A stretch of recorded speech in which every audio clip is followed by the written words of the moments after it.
লোকসভা ভোটের শেষে রাজনীতি থেকে সাময়িক বিরতি নিলেন তৃণমূল নেতা অভিষেক বন্দ্যোপাধ্যায়।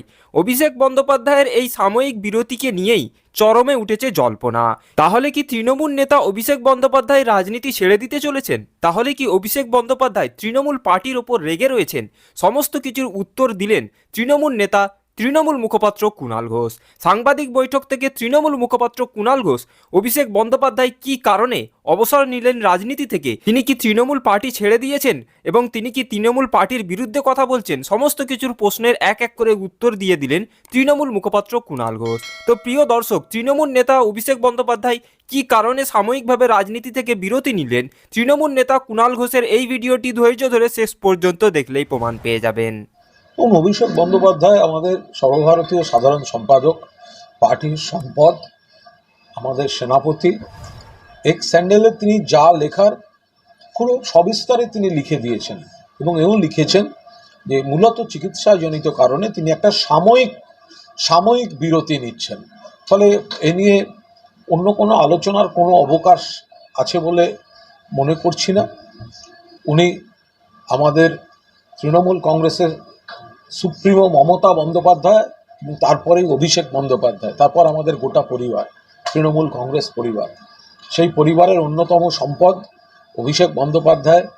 তিনি তার বিভিন্ন কর্মসূচির যে অভিজ্ঞতা, সেই অভিজ্ঞতাগুলি নিজেই এক্স হ্যান্ডেলে পোস্ট করেছেন এবং শেষে লিখেছেন যে এই নির্বাচন পর্ব গেল, অস্বাভাবিক পরিশ্রম মমতা বন্দ্যোপাধ্যায় এবং অভিষেক বন্দ্যোপাধ্যায় করেছেন এবং কিছু চিকিৎসাজনিত কারণে একটা সাময়িক বিরতি নিচ্ছেন।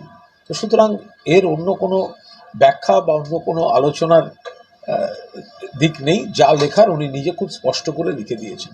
একটা প্রশ্ন, যে নিজের শেষে এসে একটা জায়গায় লিখছেন যে উনি বিরতি নিচ্ছেন এবং আশা করবেন যে সরকার দ্রুত গতিতে বিভিন্ন কাজ করবেন। তাহলে কি সরকারের গতি নিয়ে অনেক কোনো প্রশ্ন উনি তুললেন? আমার মনে হয় অভিষেক বন্দ্যোপাধ্যায়ের যে পোস্ট ইটসেলফ, সেটাই যাবতীয় যা বলার সেটা বলা রয়েছে।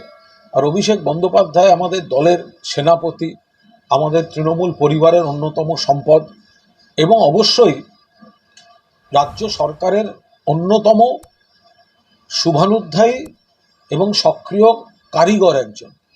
তো ফলে তিনি সরকারের ভালো চেয়ে বার্তা দেবেন, এটা তো খুব স্বাভাবিক ব্যাপার। আমাদের সকলের নেত্রী যেমন মমতা বন্দ্যোপাধ্যায়, অভিষেক বন্দ্যোপাধ্যায় তিনি নিজেও বলেন তার নেত্রীও মমতা বন্দ্যোপাধ্যায়।